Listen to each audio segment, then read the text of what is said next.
ActiveCampaign if-then versus goals in automations is what this video is about. I know, sounds super exciting.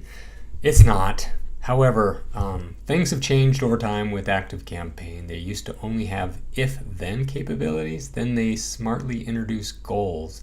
And in my opinion, we almost don't really need if-then logic in automations. There are a few places where it makes sense, but if you want to streamline your automations, it's a good thing to do is use goals. So let me show you the difference between an ActiveCampaign automation that uses if-then logic versus goals. So both of these automations do the exact same thing.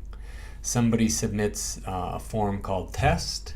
They get email 1 sent right away. 1 day later, on the if-then side, there's a check that says, hey, did this person click this link, example.com? If they did, okay, send them to email 2. And then in this automation, if they didn't, send them email 1, wait a day, and then send them email 2. Now, on the right-hand side, same thing.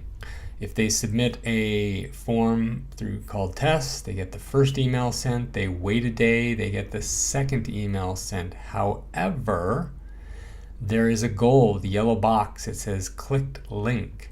And what that goal is same as the if-then logic on the left-hand side. So let's just say somebody receives their very first email. They don't get email 1 sent again for another day, but sometime in that first 24 hours, the person opens email 1, clicks the link. What's going to happen at that point is the goal has been met.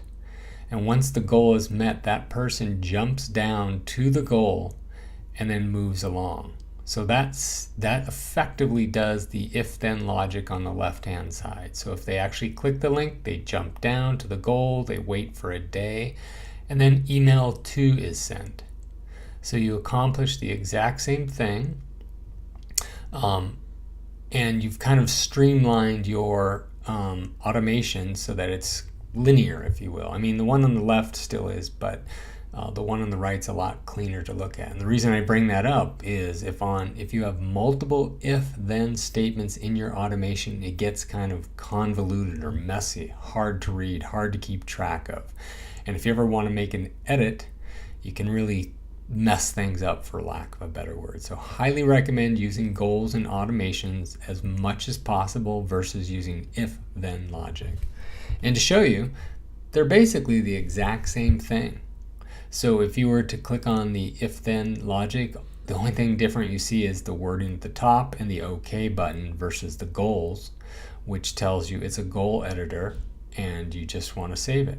So that's about the only real difference there is the wording there. The logic is still the same. So my recommendation is stick with goals as much as possible in your automation to prevent clutter and keeping your automations running smoothly.